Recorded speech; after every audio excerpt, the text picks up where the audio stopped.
नमस्कार, news line में आपका स्वागत है। मैं हूं फैज आलम फैजी। संसद के शीतकालीन सत्र की शुरुआत हो चुकी है। हालांकि संविधान पर चर्चा के दौरान सत्ता पक्ष और विपक्ष पहले दिन इस तरह की कोशिशों में लगा रहा कि अंबेडकर किसके हैं, तेरा अंबेडकर और मेरे अंबेडकर के इर्द गिर्द बहस होती रही। लेकिन पीएम मोदी ने अंत में अपने सकारात्मक संबोधन से उम्मीदें जगा दी है। विपक्ष भी रचनात्मक सहयोग के संकेत दे रहा है। ऐसे में उम्मीदों का परवान चढ़ना लाजमी है, मतलब उम्मीदों का सत्र।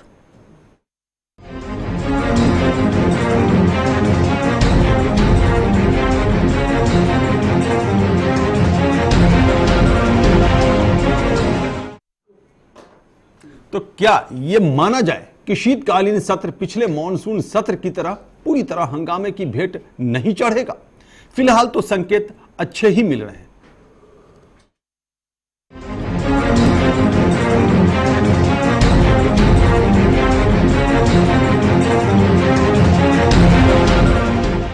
संसद के शीतकालीन सत्र की शुरुआत हो चुकी है। हालांकि संसद में संविधान पर चर्चा हुई, लेकिन संविधान पर चर्चा खत्म होने के बाद संविधान की दुहाई देने वालों की कारगुजारियों पर पूरे देश की निगाहें होंगी। वजह साफ है, मतलब की बात की जगह हंगामों का अंदाज। वैसे कौन चाहेगा कि संसद का सत्र ही इसलिए हो कि सिर्फ हंगामा हो और काम के नाम पर एक दूसरे पर आरोप प्रत्यारोप। लेकिन ऐसा भी नहीं है कि इस बार पिछली बार की तरह सब कुछ नाउम्मीदी के भेंट चढ़ जाएगा। ऐसा इसलिए क्योंकि कई ऐसे मुद्दे हैं जिन पर सत्ता पक्ष और विपक्ष को ये बात समझ में आने लगी है कि जनता हंगामा नहीं, काम चाहती है। और बगैर काम के देश का विकास हो पाएगा, ये कौन सोच सकता है। जीएसटी बिल पर विपक्ष का रुख नरम पड़ता दिखाई दे रहा है। खुद कांग्रेस उपाध्यक्ष राहुल गांधी ने सकारात्मक संदेश दिए हैं। लेकिन इसके अलावा भी कई ऐसे मुद्दे हैं जिन पर पेच फंस सकता है और इसी पेच का एहसास सत्ता पक्ष को है। इसीलिए प्रधानमंत्री की तरफ से चाय पार्टी के जरिए विपक्ष को चुप कराने की कवायद हो। संसद में प्रधानमंत्री के जरिए लाल किले पर दिए गए अपने उस भाषण को खुद याद कर विपक्ष को, खासकर कांग्रेस को साथ लाने की कोशिश हो, जिसमें उन्होंने कहा था कि देश में शासन कर चुकी तमाम सरकारों ने देश हित में काम किया है। धुंधली पड़ी उम्मीद को जिंदगी बख्शने जैसा है। एक बात मैंने लाल किले पर से कही थी, एक बार इस सदन में भी कही थी कि इस देश में जितनी सरकारें बनी हैं, सब सरकारों ने, जितने भी प्रधानमंत्री बने हैं, सभी प्रधानमंत्रियों के योगदान से ये देश आगे बढ़ा है। ये मैंने लाल किले पर से कहा था। मैंने इस सदन में भी इस बात को कहा था और मैं आज दोबारा कहता हूं, ये देश कईयों की तपस्या से आगे बढ़ा है, सब सरकारों के योगदान से आगे बढ़ा है। मतलब साफ है, कम से कम इस बार मॉनसून सत्र की पुनरावृत्ति नहीं होगी। अब ऐसा एहसास होने भी लगा है और जनता भी तो यही चाहती है। वैसे संसद में संविधान पर चर्चा भी संविधान की शपथ लेने वालों को जनता की सोच की तरफ कदम बढ़ाने के लिए प्रेरित करेगी। इसी उम्मीद के साथ शीतकालीन सत्र की तरफ जनता की नजरें खुद ब खुद जा टिकी हैं। Bureau report, channel one news.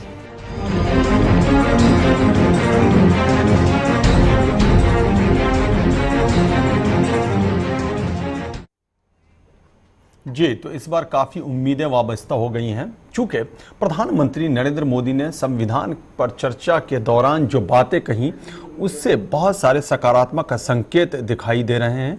दूसरी तरफ विपक्ष भी रचनात्मक सहयोग का संकेत दे रहा है। तो क्या ये माना जाए कि ये सत्र उम्मीदों का सत्र होगा? जनता बड़ी उम्मीदों के साथ सत्र की तरफ देख रही है और जाहिर सी बात है, चूंकि पिछली बार का जो तजुर्बा है मॉनसून सत्र की अगर बात की जाए तो पूरा सत्र हंगामे की भेंट चढ़ गया था और कुछ भी नहीं हुआ था। तो संसद में कामकाज इस बार सुचारू रूप से चलेगा, ऐसी उम्मीदें भी लगाई जानी शुरू हो गई हैं। चूंकि रचनात्मक सहयोग दोनों तरफ से और रचनात्मक सहयोग के संकेत दोनों तरफ से मिलते दिखाई दे रहे हैं। इसी पर हम चर्चा करेंगे। हमारे साथ तमाम मेहमान जुड़े हुए हैं। अपने मेहमानों का पहले हम तारुफ करा दें। सबसे पहले हम बात करते हैं, हमारे साथ हैं अनु जात्रे जो कांग्रेस के नेता हैं। अनु जात्रे, आपका भी बहुत बहुत स्वागत है। संजीव निगम जो आम आदमी पार्टी के नेता है। संजीव निगम, आपका भी बहुत बहुत स्वागत है। उसके बाद संदीप द्विवेदी जो राजनीतिक विश्लेषक हैं, आपका भी बहुत बहुत स्वागत है। और मुकेश वाजपेयी जो बीजेपी के नेता हैं, आपका भी बहुत बहुत स्वागत है। तो हम चर्चा को विस्तार देते हैं और यहीं से शुरुआत करते हैं और सीधे चलते हैं मुकेश वाजपेयी के पास, क्योंकि ये सत्ता पक्ष के नेता हैं तो फर्ज बनता है कि इनसे सबसे पहले पूछें। मुकेश वाजपेयी, अब कुछ उम्मीदें जग गई हैं। प्रधानमंत्री ने जिस तरह से संबोधित किया और जिस तरह से विपक्ष ने रचनात्मक सहयोग के संकेत दिए, उम्मीदों का परवान चढ़ना लाजमी है, क्या कहेंगे आप? नहीं, देखिए, जब ये सत्र का शुरुआत हुई थी तभी लोकसभा अध्यक्ष ने सर्वदलीय मीटिंग बुलाई थी और उसमें विपक्ष को ये इस बात का आश्वासन दिया था कि जो भी आपके विषय हैं जिस पे भी आप चर्चा चाहते हैं वो चर्चा के लिए सत्ता पक्ष तैयार है। आप जब कहेंगे तब चर्चा हो जाएगी और पिछली बार की तरह अवरोध ना आने दें। जो भी काम जैसे सुचारू रूप से आप चलना चाहें चलने दे सत्र को, और जब आप चर्चा की मांग करेंगे तो सत्ता पक्ष तैयार है हर विषय पर चर्चा के लिए। तो इस बात पे एक मोटे तौर पे एक सहमति बन गई थी सत्ता पक्ष और विपक्ष में कि हम सदन का सत्र जो है रचनात्मक तौर पे अगर ठीक ठाक चलाएंगे तो ज्यादा बढ़िया होगा, पब्लिक में भी अच्छा मैसेज जाएगा और ये देश के लिए बहुत एक अच्छा मैसेज भी जा रहा है कि 2 दिन की जो चर्चा हुई इसमें आज जिस तरह से प्रधानमंत्री का भाषण हुआ, कल सोनिया जी का भाषण हुआ और दोनों को जिस तरह से लोकसभा के सदस्यों ने ध्यान से सुना और समझा, तो उससे लगता है कि सत्र के अंदर जो भी पिछले सत्र के जो पुनरावृत्ति नहीं होगी और जितने भी काम रुके हुए हैं, चाहे वो कितने इम्पोर्टेंट बिल हैं, वो पास होने के से अगले उसमें जा पाएंगे। जी बिल्कुल। अनुज आत्रे, क्या कहेंगे आप? प्रधानमंत्री के संबोधन से आप पूरी तरह संतुष्ट हैं और ऐसी ही उम्मीद लगाए भी शायद आप बैठे थे? देखिए, संतुष्टि का तो सवाल अभी सत्र शुरू हुआ है, चलने दीजिए। जैसा प्रधानमंत्री जी अगर अपना रुख अपना रहे हैं, एक पॉजिटिव रुख लेकर के आज चले हैं और उसी को लेकर के अगर वो संसद में चलेंगे तो निश्चित तौर पे हमें संतुष्टि होगी। ये सत्र संसद बना किस लिए है? लोग हमारे देश के सांसद चुन के किस लिए जाते हैं? हमारी पार्टी के भी लोगों को किस लिए चुना है? काम करने के लिए चुना है, देश हित में काम करने के लिए चुना है। अगर हम विपक्ष में भी बैठे हैं तो ऐसा नहीं है, जो जनहित के कार्य होंगे उसमें हम सहयोग करते रहे हैं, आगे भी करेंगे। पर जहां टकराव की बात आ जाती है, अगर प्रधानमंत्री जी या सरकार की तरफ से कोई ऐसी बात आ जाती है जो पिछली बार हुआ, आप विपक्ष की बिना बात पे आलोचना करेंगे, बिना बात पे उनकी जो है मजाक उड़ाएंगे या बिना बात पे उनकी एक बुराई करेंगे, तो उस चीज से कहीं ना कहीं, चलिए अगर मगर में ना जाए, आज जो दिखा है नजारा, आज बहुत अच्छी बात करेंगे। मैं प्रधानमंत्री जी की एक बात का मैं तारीफ करना चाहूंगा, जो पिछले 18 महीनों में उन्होंने बोलते आ रहे थे, जिस चीज का सब लोगों को हम केवल कांग्रेसी होने के नाते नहीं, आम देशवासियों को भी उनके कहीं ना कहीं इस बात में अखर रहा था कि ये केवल मैं शब्द का प्रयोग करते थे।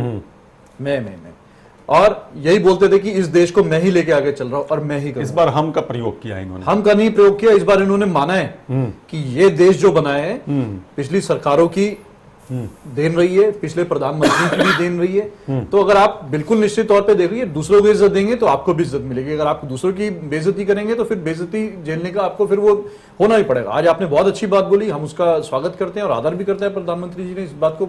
हमारे देखिए जितने भी सरकार रही, कभी भी चाहे मनमोहन सिंह जी रहे हो या उससे पहले नरसिम्हा राव साहब रहे हो या राजीव जी रहे हो, कभी भी विपक्ष के या पूर्वकालीन सरकारों के प्रधानमंत्री या उनके मंत्रियों की इस तरह की कभी नहीं बोला। चलिए, सब आदर करते रहे, तो हम भी चाहते हैं प्रधानमंत्री जी आदर दें तो बिल्कुल विपक्ष उनका सहयोग करेगा।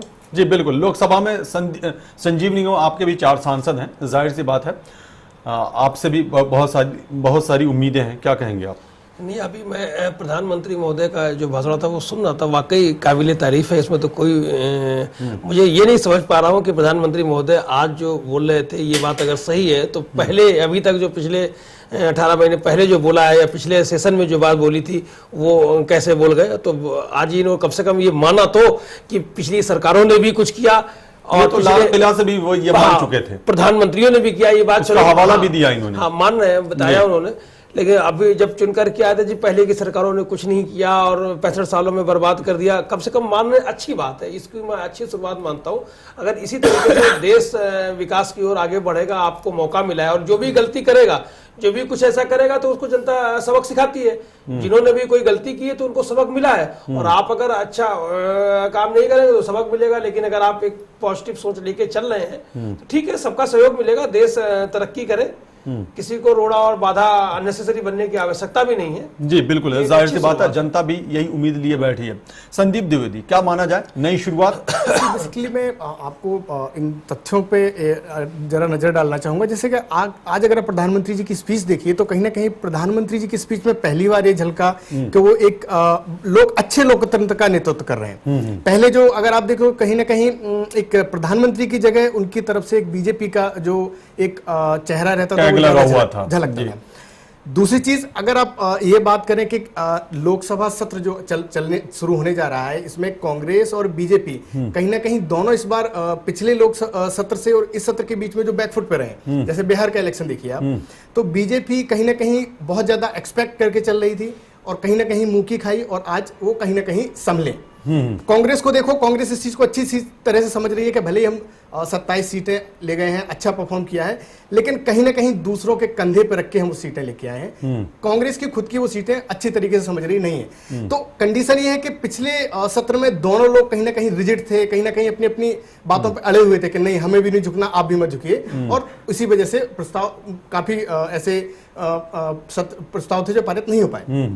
अब क्योंकि दोनों लोग झुकने के मूड में हैं, दोनों लोग समझौता करने के लिए तैयार हैं, तो उम्मीद है कि सभी दल सपोर्ट करेंगे और इस बार जो संसद सत्र रहेगा काफी फ्रूटफुल रहना चाहिए, काफी रिजल्ट ओरिएंटेड रहना चाहिए और काफी सकारात्मक उम्मीदें हैं इस बार के सत्र से। जी बिल्कुल। मुकेश वाजपेयी, क्या माना जाए, बिहार चुनाव का भी असर इस पे रहा या वाकई इन सब चीजों से हटकर प्रधानमंत्री को लगा कि अब बहुत हुआ? चूंकि विपक्ष ये मांग करता रहा हमेशा कि प्रधानमंत्री को आना चाहिए सामने और खुल करके बोलना चाहिए। हालांकि प्रधानमंत्री ने वक्त पर बोला जरूर है, लेकिन इतने विस्तार से पहली बार प्रधानमंत्री ने और इतने सकारात्मक रूप से बोला है, जिसकी वजह से आपने खुद सुना कि अनुज आत्रे भी तारीफ करने को मजबूर हो गए।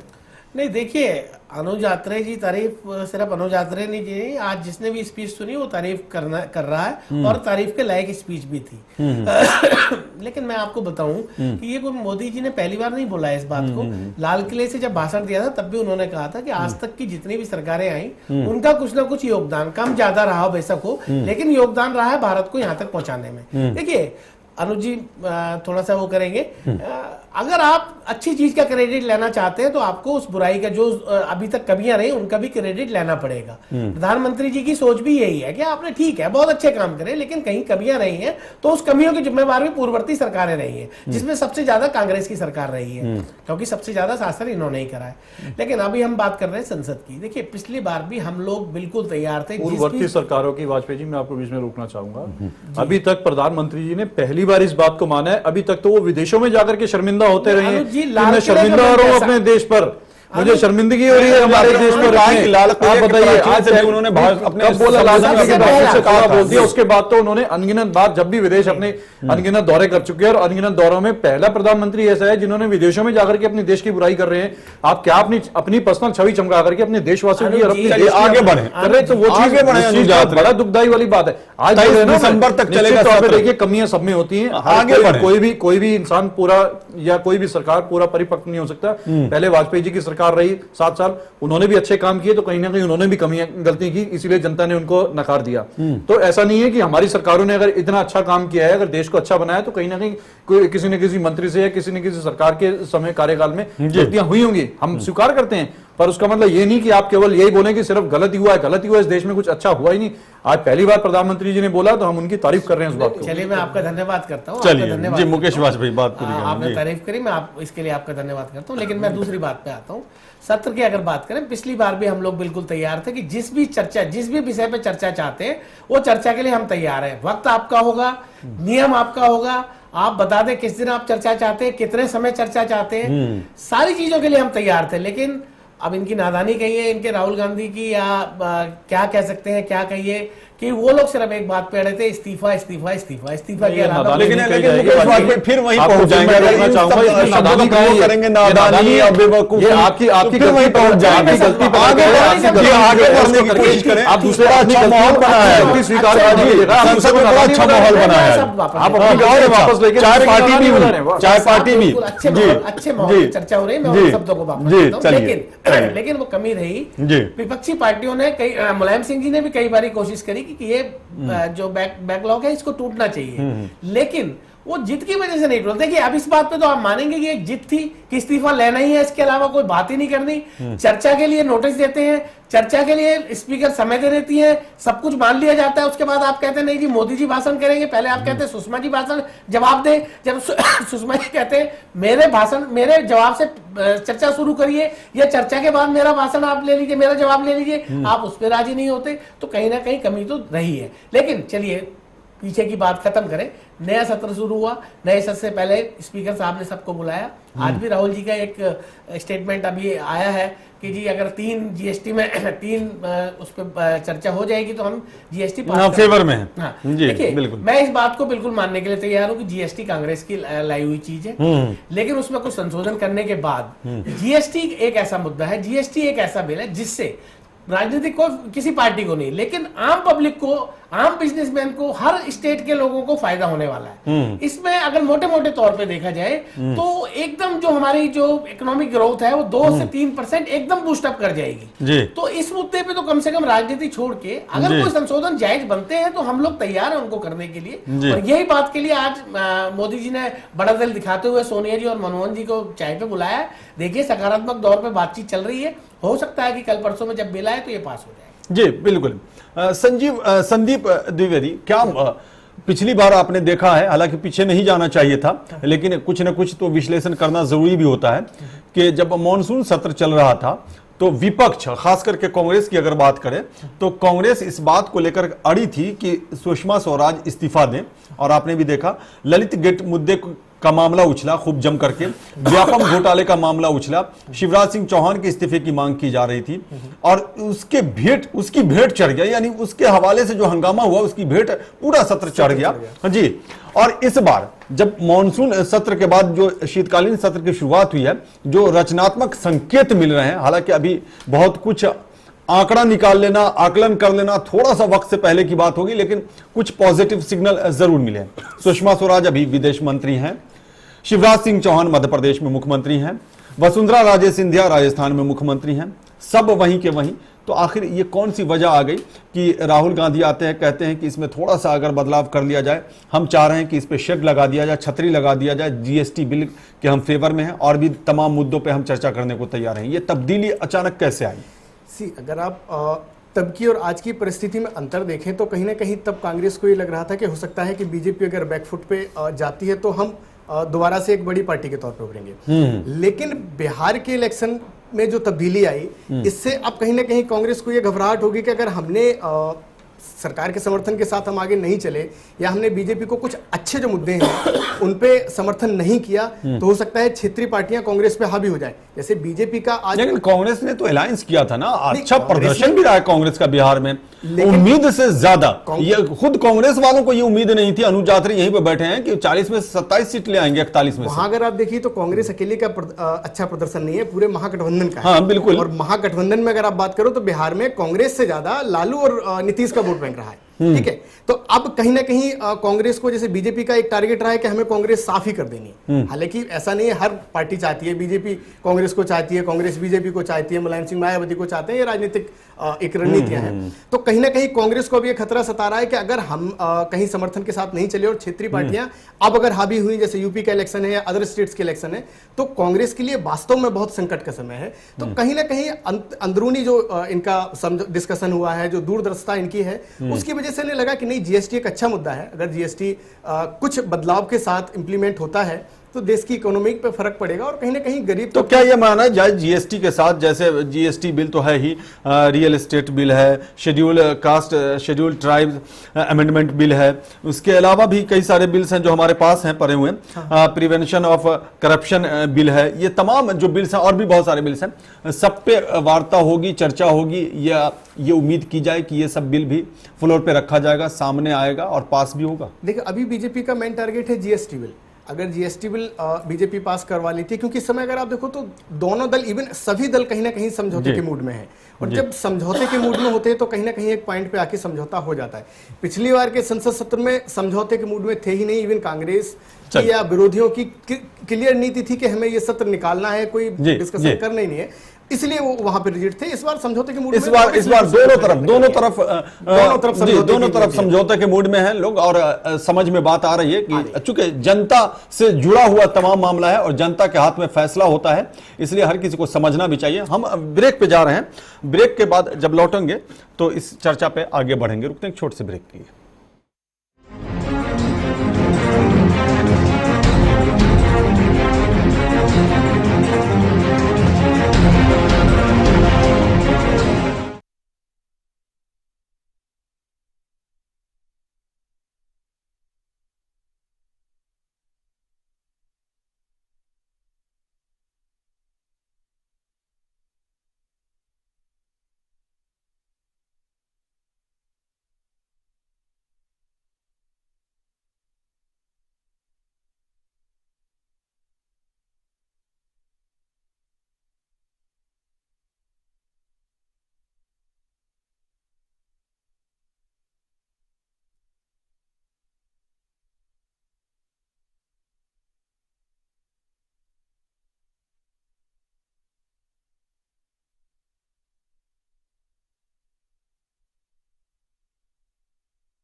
ब्रेक के बाद एक बार फिर आपका स्वागत है। उम्मीदों का सत्र, जाहिर सी बात, बहुत सारी उम्मीदें वाबस्ता हैं और हम लोग इसी पर चर्चा भी कर रहे हैं, क्योंकि जनता टुकटुकी लगाए देख रही है और कई सारे ऐसे बिल्स हैं जो पेंडिंग में हैं, या कम से कम जीएसटी बिल की अगर बात की जाए तो बहुत सारी उम्मीदें हैं यहाँ भी जीएसटी से, और जीएसटी बिल के पक्ष में अब विपक्ष भी है, तो ये बड़ी बात है। और खुद प्रधानमंत्री नरेंद्र मोदी ने संविधान पर चर्चा के दौरान जिस तरह का सकारात्मक हाव भाव दिखाया विपक्ष के नजरिए से अगर बात की जाए तो वो बहुत अच्छा है और विपक्ष भी इससे काफी खुश नजर आ रहा है। और दूसरी तरफ प्रधानमंत्री ने सोनिया गांधी और मनमोहन सिंह से वार्ता भी करी है कि जो तमाम मुद्दे हैं उस पर चर्चा की जाए, उस पर आगे बढ़ा जाए, क्योंकि अब देश को आगे बढ़ाना है तो साथ मिलकर के चलना ही होगा। अगर इस तरह से विद्वेष की भावना से आगे बढ़ेंगे तो कुछ भी नहीं होगा, जस का तस वहीं का वहीं मामला रहेगा। इसी पर हम चर्चा कर रहे हैं। हमारे साथ तमाम मेहमान जुड़े हुए हैं। ब्रेक पर जाने से पहले हम संदीप द्विवेदी से बात कर रहे थे। अनुज आत्रे, अनुज आत्रे, अभी जैसा कि जीएसटी बिल है, इसके अलावा भी बहुत सारे बिल्स हैं, क्या तमाम मुद्दों पे आप चर्चा करने को तैयार हैं? जीएसटी के बारे में तो आपने संकेत दे दिए हैं, और दूसरे मुद्दों पर? देखिए, संसद बनी ही इसलिए है, लोग हमारे किसी भी पार्टी के हों, और कांग्रेस तो हमेशा हमारी सोच यही रही है, और हमारा इतिहास भी उठा के देखिए, हम संसद में हमारे सांसद इसीलिए जाते हैं कि संसद में चर्चा हो और उसके बाद कानून बने, और उसमें जनहित और देशहित में जो भी चीजें हों उस पर काम किया जाए। तो निश्चित तौर पे जिस भी बात पे जो सकारात्मक चर्चा होगी, हम लोग चर्चा कर ले, हमारे सदस्य करेंगे, वो माननीय सदस्य हमारे क्यों नहीं करेंगे चर्चा। जी, अब वो जो आपकी शर्त थी कि पहले असहिष्णुता पर वार्ता हो, और जनता दल यूनाइटेड की तरफ से ये शर्त थी कि पहले महंगाई पे वार्ता हो, हालांकि जनता दल यूनाइटेड के कोई नेता नहीं है, चलिए आप ही की बात करें, तो क्या उस पर कंप्रोमाइज करने को आप तैयार हैं कि चलो पहले जीएसटी पे बात कर लो? कंप्रोमाइज वाली और कोई पहले जीएसटी पे बात कर लो, असहिष्णुता पे बाद में बात होगी। असहिष्णुता इस समय एक बहुत ही नहीं, बात होगी, चर्चा होगी, लेकिन पहले जीएसटी पे बात कर लो। असहिष्णुता का ही आपको मैं बताऊं, उसका ही आज ये जो नतीजा दिखने में आया, जो आज प्रधानमंत्री जी के सुर और बोल थोड़े से नर्म हुए और अच्छे हुए हैं, ये कहीं ना कहीं एक जब आदमी को रियलाइज करा दिया जाता है कि आप यहाँ पे आपको सबको सहन करके चलना पड़ेगा, सबको सहनशीलता के साथ चलना पड़ेगा, कहीं भी किसी भी विषय पर, ये के लिए जात पात या धर्म के विषय के लिए बात नहीं है, आपको हर मुद्दे पर जो है सहनशीलता दिखानी पड़ेगी, चाहे पक्ष हो या विपक्ष हो या किसी भी जाति या धर्म के हो। ठीक है, मेरा सीधा सा सवाल है, उसका वो एक महत्वपूर्ण मुद्दा है। वो जो कंडीशन आपने लगा रखी थी, उस पे आप थोड़ा सा बैकफुट पर जाने को तैयार हैं? कहीं कोई बैकफुट वाली बात नहीं है, वो बिल्कुल है, चर्चा करेंगे, पहले चलो जीएसटी को लेकर आगे बढ़ जाएं। पहले किस पर होती है, बाद में किस पर होती है? नहीं, तो पहले आप अपनी बात पे ही अड़ेंगे, नहीं, तो फिर दिक्कतें नहीं होंगी। इसमें अड़ना या नहीं अड़ने वाली बात नहीं, क्योंकि अभी जब तक पार्टी लाइन से कोई चीज अभी आती नहीं, मैं उस बारे में आपको इस बारे में चलिए, ये तो बड़ी अच्छी बात है कि पार्टी लाइन से जब बात आएगी तभी आप बोलेंगे। जी, मुकेश वाजपेयी कुछ कहना चाह रहे हैं? नहीं, मैं अनुज जी की इस बात से सहमत नहीं हूँ कि प्रधानमंत्री जी ने झुक गए या नरम पड़ गए। हम लोग तो पहले भी नरम थे। हाँ, ये है कि देर आए दुरुस्त आए, आप लोग थोड़ा नरम पड़े, आप लोगों को समझ ये देर आए दुरुस्त आए किसके लिए? कांग्रेस के लिए। अच्छा, कांग्रेस तो के लिए, कांग्रेस के लिए पहले भी चर्चा के लिए, हम तो पहले भी हर विषय पे चर्चा के लिए तैयार थे और आज भी तैयार है। चाहे वो किसी भी आप विषय पे चर्चा चाहते हैं, चर्चा नियम के अनुसार अगर आप चाहेंगे तो जरूर होगी, और चर्चा का होनी भी चाहिए। इसी बात को संजीव निगम से पूछ लेते हैं, देर आए दुरुस्त आए किसके लिए? सत्ता पक्ष, विपक्ष, कांग्रेस या बीजेपी, किसके लिए? मैं ये सीधे मैं तो कहूंगा जो प्रधानमंत्री महोदय कि आज की जो भाषा शैली देखिए, मैं इसी के ऊपर कह रहा हूँ, देर आए दुरुस्त आए। अच्छा, इधर बिल्कुल, कांग्रेस की भाषा शैली शुरुआत से रहती प्रधानमंत्री महोदय की, तो नतीजा कुछ और तीव्र गति से कहीं हम बढ़ रहे होते। तो देर आए दुरुस्त आए, अच्छा हुआ। आपको याद होगा फैजी साहब को चुनावों के दरमियान जो है मोदी साहब कहा करते थे कांग्रेस मुक्त भारत बनाएंगे। अगर शायद भ्रष्टाचार मुक्त बोलते, क्योंकि कांग्रेस का मतलब भ्रष्टाचार नहीं है, भ्रष्टाचार वहां भी है और आप में भी है, ऐसी बात नहीं। ठीक है, वहां ज्यादा होगा, आप में कुछ कम है, लेकिन आप भ्रष्टाचार आम आदमी पार्टी में नहीं है। अरे अगर आम आदमी पार्टी है, आम आदमी पार्टी में नहीं है। आम आदमी पार्टी का मतलब 27 विधायकों पे मुकदमे दर्ज हो चुके हैं। आम आदमी पार्टी हर महीने एक विधायक जेल में जा रहा है। अच्छे से जवाब भी दे दीजिए ना। देश की इतिहास में राजनीति में कोई आई है, आम आदमी पार्टी आई है। चलिए, अच्छे से जवाब भी दे दीजिए। आम आदमी पार्टी को अवतार लेने की आवश्यकता क्या पड़ती? कांग्रेस के पास जाया करते थे जब सरकार कांग्रेस की थी, तो ये लोग आम आदमी पार्टी को अपने मंत्री को हटाने की भी आवश्यकता है। और उसके बाद ऐसा अवतार लिया कि लोग ऐसा रूप दिखाए उन्होंने कि कपिल सिब्बल साहब और सलमान खुर्शीद, आप जाइए चुनाव लड़के आइए, तब आइए संसद में कानून बनाइए आकर के, ये कहते थे। और ठीक है, अगर इतनी अच्छी भारतीय जनता पार्टी होती तो क्या कांग्रेस पार्टी के सदस्य चुनाव जीत करके नहीं आएगा सदन में? उसमें शामिल हो जाते। अरे शामिल हो जाते, हम क्यों पार्टी बनाते? लेकिन पार्टी इसीलिए, अब आपके 3 सदस्य, 3 राज्यसभा, आप लोग पार्टी, आपकी पार्टी नहीं भेजेगी राज्यसभा में 3 MP को? भ्रष्टाचार आप बताइए ना।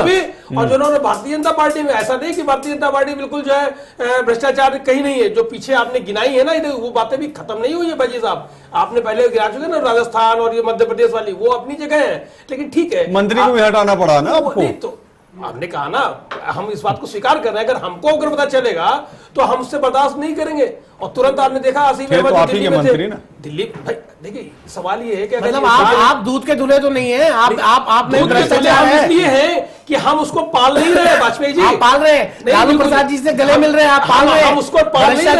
भ्रष्टाचार के मामले में संजीव के पास चलना पड़ेगा, हम भटक रहे हैं। संजीव के पास चलना पड़ेगा। तीनों के बारे में कह दूं तो ज्यादा अच्छा। लोगों के बारे में, तीनों के बारे में दिल्ली में आए थे कि हम भ्रष्टाचार मुक्त भारत करेंगे, और शायद आज भ्रष्टाचार ही सबसे ज्यादा प्रमोट कर रहे हैं। ये कांग्रेस मुक्त भारत के मुद्दे पे आए थे, बीजेपी का मुद्दा था, और कहीं ना कहीं बैकफुट पे जाके आज कांग्रेस को ही सपोर्ट कर रहे हैं। अगर जीएसटी पे कंप्रोमाइज होता है तो कहीं ना कहीं अंदर से दोनों पार्टियों के बीच में कंप्रोमाइज बिल्कुल नहीं। कांग्रेस के बारे में भी कहते हैं कुछ, ठीक है। और दूसरा, कांग्रेस का अभी क्योंकि वो इस कंडीशन में नहीं है कि वो कुछ कहे या किसी मुद्दे को उठाए, लेकिन हाँ, कांग्रेस के बारे में अगर आप जीएसटी के मुद्दे पर बात करो तो जैसे मनोहर लाल खट्टर जी ने कहा कि 6 महीने के अंदर जीजा जी अंदर होंगे, ठीक है। तो कहीं ना कहीं इसके पहले कांग्रेस ने इंटॉलरेंस और टॉलरेंस, ये भी वजह हो सकती है आपके कहने का मतलब यही है। बीजेपी ने, कांग्रेस ने इंटॉलरेंस और टॉलरेंस का मुद्दा उठाया, इन्होंने जीजा जी का मुद्दा उठाया, तो कहीं ना कहीं समझौते, बैकफुट पे अगर आप देखो तो कहीं ना कहीं समझौते का रीजन ये भी समझ में आ रहा है। तो कहीं ना कहीं अंदरूनी तौर पर आप कंप्रोमाइज हो रहे हैं। क्षेत्रीय पार्टियां, जो लोकल पार्टियां हैं, वो अपने पैकेज बढ़ा रही हैं, और राष्ट्रीय पार्टियां हैं कांग्रेस और बीजेपी अपने समझौते कर रहे हैं ऐसे मुद्दों पे जो कहीं ना कहीं दोनों के लिए सिरदर्द बने हुए हैं। ये सबसे बड़ा रीजन है जिससे कि ये अगला जो सत्र है पॉजिटिव दिख रहा है, और उम्मीद है कि पॉजिटिव होना चाहिए, क्योंकि कहीं ना कहीं इन लोगों के पर्सनल बेनिफिट में जनता को तो सफर नहीं करना चाहिए, तो कुछ ना कुछ तो रिजल्ट निकलना चाहिए। इतना इन्वेस्टमेंट होता है, पब्लिक इतना परेशान होती है, तो मेरे हिसाब से सत्र पॉजिटिव रहे वो ज्यादा अच्छा है। जी मुकेश वाजपेयी, इस सकारात्मकता के पीछे कहीं कोई नकारात्मक चीजें तो नहीं है? जैसे आप अभी संदीप द्विवेदी ने कहा जीजा जी का मुद्दा। नहीं, देखिए, संदीप द्विवेदी ने यहाँ तक कहा कि हमने बैकडोर में कांग्रेस से हाथ मिला, इसका तो सवाल ही पैदा नहीं होता। मैंने आपसे पहले भी कहा कि कांग्रेस देर आई दुरुस्त आई नहीं, लेकिन कांग्रेस को पता लग गया, कांग्रेस को ये पता लग गया वाजपेयी जी कांग्रेस कौन सा कोई हाथ मिला रही है, ये देश हित में संसद को उसका एक फॉर्मूला निकाला जा रहा है, कोई हाथ नहीं मिलाया जा रहा है, ये गठजोड़ नहीं हो रहा है बीजेपी कांग्रेस का। ये संदीप जी आपको भी मैं करेक्ट करना चाहूंगा वाजपेयी जी के साथ साथ, इसमें कोई गठजोड़ नहीं हो रहा है कि कोई हाथ मिला ले, हाथ कोई नहीं मिलाया जाता। संसद तभी चलती है जब पक्ष और विपक्ष साथ मिलकर के चले। हाथ मिलाने तो अच्छी बात है, इसमें बुराई क्या है? नहीं, हाथ मिलाने बात कह दी उन्होंने, बोलने कह दी कि हाथ मिलाने और अच्छी बात है। उस बात को जनता बहुत सारी उम्मीदें लिए बैठी, अगर जनता हित में न मिलाएंगे आप, बात को अपने हित में मिलाएंगे। नहीं, देखिए, कहने और बोलने के तरीके में फर्क हो जाता है। जिस तरीके से बात बोली जा रही है उसको कहने में बोलने में फर्क हो जाता है। मिला लिया है। मैं अपनी बात पे फिर से कहना चाहूंगा कि अगर आप दोनों लोगों की नीयत इतनी साफ थी तो आप सबका सम्मिलित सत्र बुलाते थे। 1-to-1 चाय पे चर्चा की क्या जरूरत थी? अगर कहीं ना कहीं 1-to-1 चाय पे चर्चा है, प्रधानमंत्री ने पूछिए क्यों बुलाया? नहीं, मैं दोनों ये भी तो कह सकते थे कि नहीं, हम ज्वाइंट सेशन बुलाएंगे। विश्लेषक हैं, आपको मालूम होना चाहिए 1-to-1 चर्चाएं भी होती हैं, आपको होती है, बैठक भी करनी पड़ेगी। हालात में हो रही है, जिस हालात में हो रही है, हालात की बात करिए, आपने बुलानी पड़ेगी। मानसून सत्र भी तो देखा है, और अनुज यात्रा मानसून सत्र भी देखा है ना। सुषमा स्वराज के मुद्दे पे आप अड़े थे, आज है ना सुषमा स्वराज, आपने सत्र क्यों नहीं चलने दी उस जमाने में? उस समय बिल्कुल वो उस समय ज्वलंत मुद्दा था, बिल्कुल उस समय। तो आज ज्वलंत मुद्दा नहीं है? बिल्कुल अभी भी ज्वलंत मुद्दा है। तो फिर उस पे क्यों नहीं आप चर्चा कर रहे हैं? उस पे क्यों नहीं आवाज बुलंद कर रहे हैं? वजह क्या है? ठीक है, अभी उसमें चल रहा है, अभी बात बिल्कुल हो जाएगी वो। कहा मैंने तो नहीं सुना कि ये कहा गया कि पहले सुषमा इस्तीफा दे तब हम जीएसटी बिल में आपके साथ होंगे। नहीं होता, पिछली बार तो कह रहे थे आप हर सत्र में अलग मुद्दे होते हैं। शिवराज सिंह चौहान को हटाओ तब हम आगे बढ़ेंगे। नहीं, मुद्दे होते हैं, आप एक ही मुद्दे को लेकर के संसद के सारे सत्र को आप ठप कर लें, वो भी हमारी शैली नहीं है। मतलब अगर उसी चीज को लेकर जिम्मेदार नहीं थे, अगर अभी हम उसी चीज को लेकर के फिर से चलते रहे, संसद नहीं चलाए, आप ही के लोग होंगे, आप ही लोग चलने देना चाहिए था ना। यही चीज संदीप द्विवेदी यही बात ताजा मामला था, ताजा मामला था विपक्ष। अच्छा, अब्बासी हो गया, ताजा था अब्बासी हो गया। और ताजा की बात है, कितने ऐसे मुद्दे हैं बताइए, अगर उसी मुद्दे को लेकर चलते रहे और आगे देश को जो है विकास की राह पे हम लोग रखेंगे। इसी बात को हम आप तक ले आते हैं। इसी बात को क्या पिछली बार प्रधानमंत्री को नहीं चाहिए था? हालांकि फिर पीछे हम जा रहे हैं, पीछे से ही आगे बढ़े थे, लेकिन जरूरी भी हो गया है इस बात को समझने के लिए, चूंकि ये बात गर्मा गर्म। हाँ जी, वर्तमान के लिए पीछे जाना पड़ेगा, तभी भविष्य की नींव डाली जाएगी। जी, पिछली बार भी तो प्रधानमंत्री इस तरह की बात कह सकते थे, ऐसी कोशिशें कर सकते थे, चाय पे बुला सकते थे, वार्ता हो सकती थी। बिल्कुल, देखिए ना, पिछली बार भी सर्वदलीय मीटिंग बुलाई गई, इन लोगों से बातचीत एक दलीय मीटिंग नहीं थी ना। सुनिए तो सही आप फैजी साहब, कोई बातचीत के लिए तैयार तो हो। हम तो बिल्कुल तैयार थे कि आप फ्लोर पे बातचीत कर लीजिए, आप और किसी तरह से चर्चा चाहते हैं तो उस तरह से चर्चा कर लीजिए, लेकिन आप तैयार तो हो ये बातचीत के लिए। न्योता भेजा था आपने पिछली बार चाय पे? सर्वदलीय बैठक हुई थी, मुलायम सिंह यादव, सोनिया गांधी, पूर्व प्रधानमंत्री मनमोहन सिंह को न्योता भेजा? इंडिविजुअल नहीं भेजा, इस बार भेजा। सुनिए, मुलायम सिंह जी ने इंडिविजुअली बात करी थी और इन लोगों को राजी करने की कोशिश कोशिश करी थी कि आप जिद छोड़ दीजिए, आप चर्चा पे शामिल होइए, चर्चा के बाद जो रिजल्ट निकलेगा उसके बाद हो सकता है हम भी आपके साथ आ जाए, हम भी इस्तीफा मांगे। और हम भी इस बात पे थे कि आप आरोपी को कम से कम अपना जवाब देने का मौका तो दें। आप आरोप लगा रहे हैं, आरोपी आज भी सुषमा जी वहीं पे है, उन्होंने अपना जवाब दिया था। अब ये कांग्रेस, देखिए कांग्रेस किस बात पे तैयार हुई है ये मुझे नहीं मालूम, अंदर से ये जाने, इनका काम जाने। आप किस बात पे तैयार हुए? किस बात पे तैयार नहीं हुए हैं। हम कांग्रेस से ना तो हाथ कभी मिलाएंगे, ना कांग्रेस से कोई हमारा किसी तरह का संबंध रहेगा। हाँ, जहां तक पब्लिक देश हित में हाथ मिलाने में क्या दिक्कतें हैं, जरा मुकेश जी ये भी समझाते चलें। हमने कहा ना, जहां तक पब्लिक के भलाई की बात है, पब्लिक के लिए अगर कुछ इस तरह के कदम भी उठाने पड़ेंगे तो उसमें भी पीछे नहीं हटेंगे। कहीं अवरोध टूटने की नौबत आती है तो हम बिल्कुल 4 कदम आगे जाएंगे, लेकिन तभी जाएंगे जब 2 कदम वहां से भी आगे आने की उम्मीद मिलेगी। अगर वो 2 कदम आगे आएंगे तो हम 4 कदम आगे बढ़ने के लिए तैयार है, पब्लिक के फायदे के लिए। और ये जीएसटी जो बिल है या और जो बिल है, ये सारे पब्लिक के फायदे के लिए है। इसमें अगर कांग्रेस भी कोई चर्चा चाहती है तो हम अभी भी तैयार है। कांग्रेस कोई संशोधन अगर जाए, संशोधन चाहती है तो उसके लिए भी तैयार है। हमारे वित्त मंत्री साहब ने पिछले सेशन में ये बात बोली थी, चाहे वो लैंड एक्विजिशन बिल हो, चाहे जीएसटी हो या कोई भी बिल हो, अगर आप चर्चा के लिए तैयार है और आप कोई संशोधन चाहते हैं, इन्होंने कहा उसमें संसदीय समिति में भेज दिया जाए, हम लोगों ने भेज दिया था। अभी भी हम बिल्कुल हम अपने जिस पहले पोजीशन में थे उसी में आज है। कांग्रेस को हाँ अबकल आई है, ठीक है, अच्छी बात है, मैं स्वागत करता हूँ, धन्यवाद करता हूँ। कांग्रेस को आपकी अकल की जरूरत नहीं है, हमारे कदम का स्वागत करता हूँ। बिहार चुनावों के नतीजों के बाद अकल आ गई।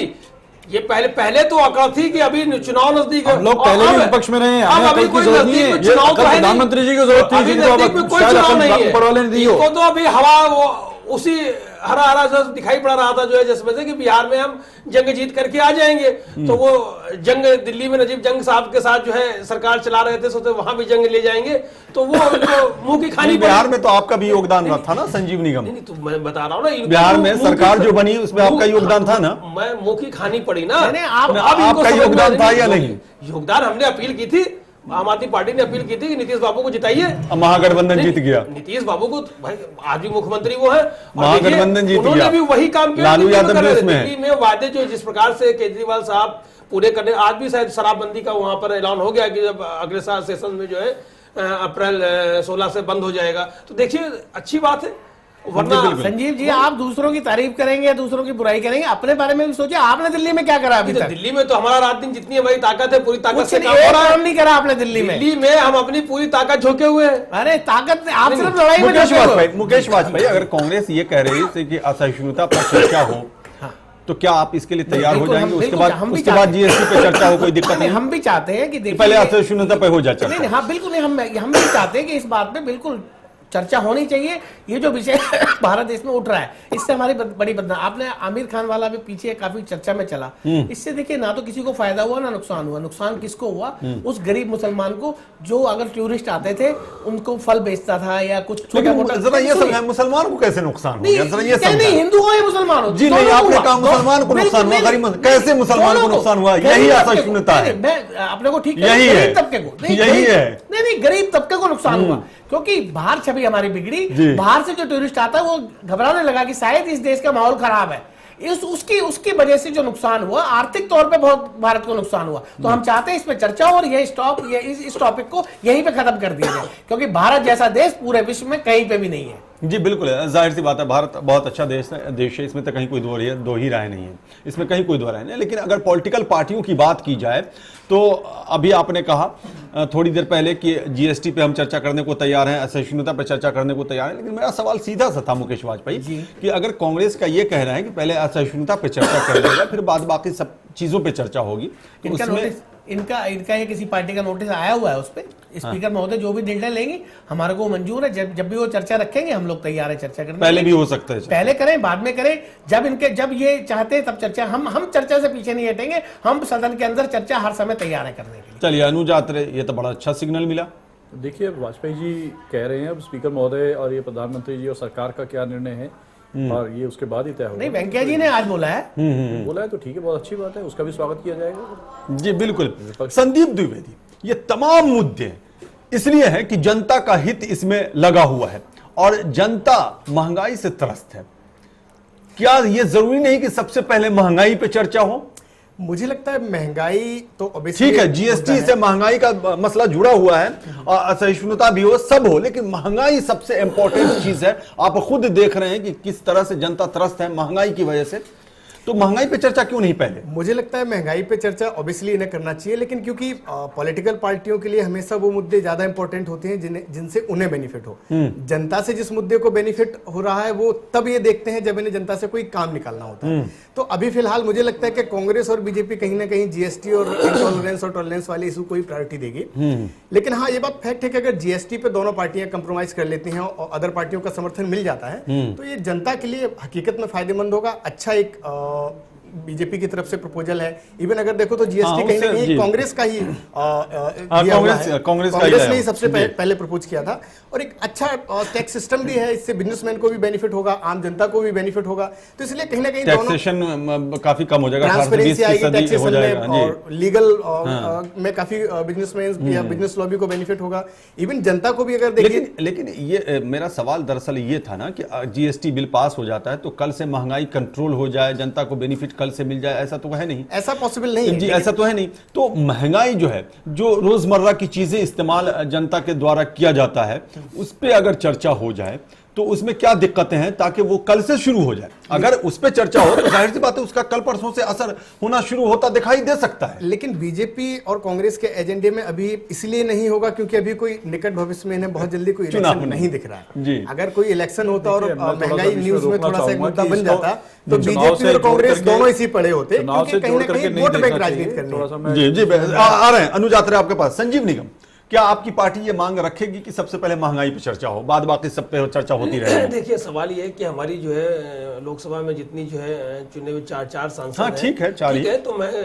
और अगर देश हित के लिए दूसरे भी और काम है, ठीक है, उन पे भी चर्चा होगी, होना चाहिए पहले से, और इस पे भी चर्चा होगा। हम कोई अड़ियल रुख या जैसे अड़ियल रुख की क्या जरूरत है? जैसे जनता दल यूनाइटेड ने मांग रखी है ना कि महंगाई पे चर्चा हो, खास करके खाद्यान्न पदार्थों के बारे में कही है बातें जनता दल यूनाइटेड की तरफ से, तो क्या आप हमें मिलाएंगे? नीतीश कुमार की पार्टी है। नहीं, now I am not in a position to declare कि पार्टी डिक्लेयर नहीं, आप सोचते क्या है? नहीं, सोचते लोकतांत्रिक देश है, अपनी सोच तो रखें। मतलब मैंने वही कहा, जो लोकतांत्रिक देश है, अपनी सोच तो रखें, अभिव्यक्ति की स्वतंत्रता है। अच्छी बात है ना, उन्होंने जो तो ठीक है, देश हित के लिए जो भी चीजें जरूरी है आप उनको प्रायोरिटी वाइज करिए।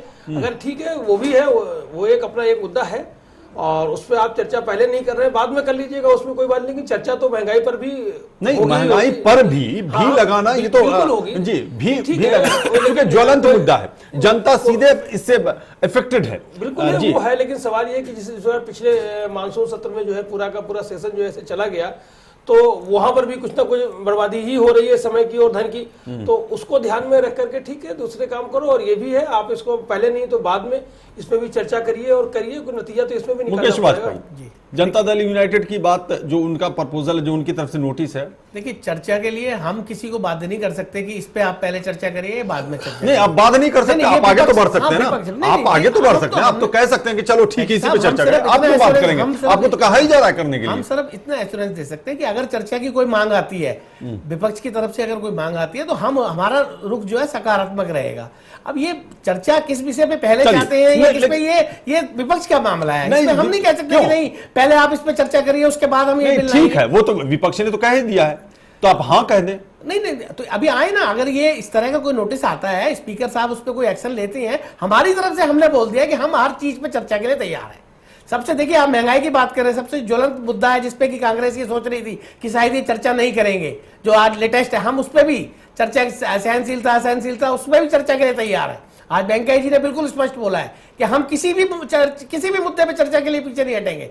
जो भी नोटिस आएगा, जिसपे भी स्पीकर महोदय चर्चा की बात करेंगे, हम उसके लिए अपनी तरफ से हरी झंडी दे देंगे। जी बिल्कुल। अनुज आत्रे जी बताइए, अब तो सब चीज पे चर्चा करने को तैयार हैं, तो अब तो खुले मन से आ जाइए फ्लोर पे। शरद यादव ने कहा कि सत्ताधारी दल जो है, यानी सत्ता पक्ष जो है, फ्लोर मैनेजमेंट नहीं कर पा रहा है, लेकिन अब तो सब चीज पे तैयार हैं, पूरा दिल खोल लिया, हाथ खोल लिया, सब कुछ खोल लिया इन्होंने, और प्रधानमंत्री के भाषण से भी ये साफ नजर आने लगा। देखते हैं अभी आज हमारे शीर्ष नेतृत्व की प्रधानमंत्री जी से मुलाकात हुई है, अभी क्या उस पर कल पार्टी का क्या रुख होता है। हम लोग तो सत्र चलाने के लिए पहले भी तैयार थे, ऐसा नहीं है कांग्रेस पार्टी पहली बार विपक्ष में बैठी है, उससे पहले भी हम लोग कितनी बार विपक्ष में बैठे हैं। इस तरह का जैसे पिछला मानसून सत्र निकला है हमारे कांग्रेस पार्टी के विपक्ष में रहते हुए ऐसा कभी नहीं हुआ। तो इसका मतलब कहीं ना कहीं जो ये सरकार की तरफ से कुछ एक ऐसा अड़ियल रुख अपनाया गया जिसकी वजह से हमारी पार्टी तो वही थी, हमारा रुख वही है जो पहले था। आपके नेता बदल गए हैं, नहीं हमारा रुख वही है, आपके पार्टी के ऊपर हमारा रुख आज भी वही है। पार्टी के नेता बदल चुके हैं, आपके प्रधानमंत्री बदल चुके हैं, सुषमा जी के ऊपर हमारा रुख आज भी वही है। वाजपेयी जी का 7 साल का कार्यकाल रहा, कभी वक्त कम है। संदीप द्विवेदी, क्या ये माना जाए ये जो विरोध का जो स्वर बुलंद किया जाता है पार्लियामेंट में, चाहे वो राज्यसभा हो लोकसभा हो, आपने देखा होगा यूपीए 2 के जमाने में भी विपक्ष में बीजेपी थी, इस बार नजारा बदला हुआ है और कांग्रेस विपक्ष में है, बीजेपी सत्ता पक्ष में है। पहले भी इस तरह का हंगामा होता था, क्या उसी परंपरा को आगे बढ़ाया जा रहा था? और अब अगर यहां से शुरुआत होती है, सकारात्मक जो संकेत मिल रहे हैं और सुचारू रूप से सदन चलता है, तो यहां से भी उस परंपरा की शुरुआत माना जाए जिससे उम्मीद भरी निगाहों से आगे देखा जा सकता है। देखिए कहीं ना कहीं विपक्ष के तौर पे भी कांग्रेस आज जो अन्य दल हैं जो इनके साथ सपोर्ट में खड़े हैं उनके ऊपर डिपेंड है, क्योंकि कांग्रेस भी अगर आप देखो तो कहीं एक मजबूत विपक्ष नहीं है। तो जब तक संसद में एक मजबूत विपक्ष नहीं होता तब तक विरोध भी मजबूत नहीं होता है। तो कहीं ना कहीं कांग्रेस भी दूसरों के कंधे पे है, जिस तरीके से दूसरी पार्टियां बार्गेन करते हैं या जिस तरीके से वो चाहती हैं उस तरीके से कांग्रेस भी कहीं ना कहीं विरोध कर रही है। लेकिन इस सत्र में एक जो बहुत अच्छी चीज रही है कि शुरुआत अच्छी है, तो उम्मीद की जाती है कि जब शुरुआत अच्छी है तो भविष्य में जो सत्र रहेगा वो भी अच्छा रहेगा। खासतौर से प्रधानमंत्री जी के अंदर जो इस बार अटल जी का छवि दिखा, जो अटल जी का एक ये बड़ी बात है, बड़ी बात और कहीं ना कहीं बहुत बड़ा पॉजिटिव साइन है। प्रधानमंत्री के अंदर अटल जी का छवि देखा। कल तक तो यही हो रहा था, तेरा अंबेडकर मेरा अंबेडकर, मेरा अंबेडकर तेरा अंबेडकर, लेकिन प्रधानमंत्री ने एक तरह से इस पे लगाम लगा दिया है और जैसा कि संदीप द्विवेदी ने कहा कि अटल बिहारी वाजपेयी की छवि दिखाई दी। नहीं देखिए जी, अटल जी हो चाहे हमारे मोदी जी हो, हमारे तो संस्कार में ही इस तरह की बातें हैं। ना हम तो टकराव की राजनीति करते हैं, ना हमारी टकराव की कभी राजनीति करने की मंशा होती है। अटल जी ने जो जिस राजनीति को जहां से शुरू करा था, प्रशंसा को तो आपने हल्का कर दिया। नहीं मोदी जी जो संदीप द्विवेदी ने प्रशंसा की उसको आपने हल्का कर दिया। वक्त कम है, बहुत कम है। हाँ, जहां से अटल जी ने शुरुआत करी थी, मोदी जी ने वहीं से उंगली पकड़ के उस राजनीति को आगे ले जाने की कोशिश कर रहे हैं। जी बिल्कुल है। संजीव निगम, क्या यही माना जाए कि मोदी जी ने वहीं से शुरुआत की या आज से शुरुआत की? नहीं, ये इनको स्पष्ट अभी पता चल रहा है, देख पा रहे हैं ना कि राज्यसभा में स्थिति जो है कोई इनकी बहुत मजबूत नहीं है, राज्यसभा में नहीं है, लोकसभा में ठीक है। तो वो उम्मीद भी और धुंधली हो गई। हाँ, परिप्रेक्ष्य में जो है उसको मजबूत करने के लिए ठीक है, शुरुआत से अपना जो है चलिए अच्छी बात रुख लेके चल रहे हैं, ठीक है। बिल्कुल। अनुजात संक्षेप में 20 सेकंड में पूरी तरह रचनात्मक सहयोग के साथ कांग्रेस आगे बढ़ेगी, वादा? कांग्रेस हमेशा रचनात्मक सहयोग देती आई है, आगे भी देगी, छोड़िए आगे भी भविष्य की बात करें। अगर जहां ये भी पिछले 18 महीनों में एक अहंकारी भाषा का जो प्रयोग हो रहा था जिसकी वजह से तकलीफ हो रही थी, फिर वहीं पहुंच वो अगर छूट रही है, आज छूटती दिखती आई है। चलिए चूंकि वक्त हमारे पास कम नहीं है, इसलिए हम आप लोग से माजरत चाहेंगे, क्षमा चाहेंगे। तो सत्ता पक्ष और विपक्ष दोनों तरफ से रचनात्मक सहयोग के संकेत मिल रहे हैं। देखने वाली बात यह होती है कि क्या कुछ निकल करके सामने आता है। आप तमाम मेहमानों का बहुत बहुत शुक्रिया इस परिचर्चा में शामिल होने के लिए। तो अब उम्मीद लगाए जनता बैठी है, तो इसीलिए कहा जा रहा है उम्मीदों वाला सत्र। देखते रहिए चैनल 1 न्यूज़। नमस्कार।